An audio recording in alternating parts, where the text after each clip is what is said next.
Samahan niyo po ako mga ka-diary, ikutin po natin ang Intramuros sakay ng Tranvia.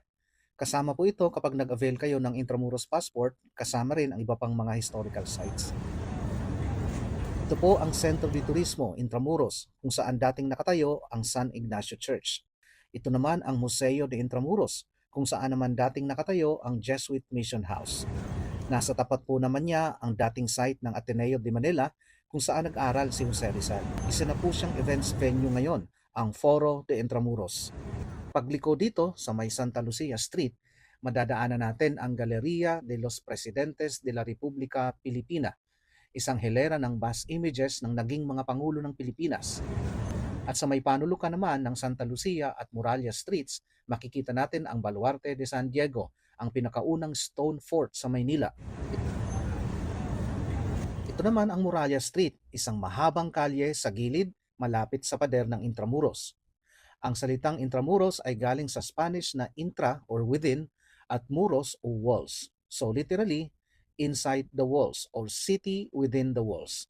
Itinayo ang mga pader na ito bago matapos ang 16th century bilang depensa at pagpapatibay sa lugar kung saan naroon ang sentro ng Spanish colonial government. Nasira ang karamihan sa mga pader na ito noong digmaan ng 1945. Nasa likod ko po mga ka-diary ang dating lugar kung saan makikita ang isa sa mga Parian settlements.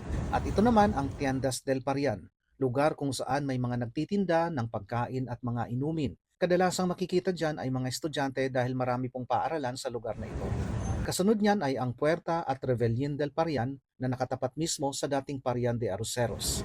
Papasok na tayo sa may gilid ng Pasig River kung saan makikita ang tulay na nagdurugtong sa dalawang distrito ng Maynila, ang Binondo Intramuros Bridge. Diyan din natin makikita ang Pasig River Esplanade. Kasunod po niyan ay ang Plaza Mexico o Plaza Mexico na itinayo upang i-commemorate ang pagdating ni Miguel Lopez de Legazpi at ang pagkakaugnay ng Pilipinas sa Kalakalang Galyon.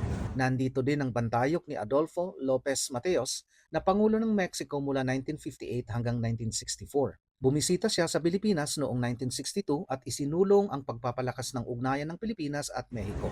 Makikita din natin mula dito ang bahagi ng Fort Santiago Riverwalk. Matatanaw din natin ang Binondo Intramuros Bridge.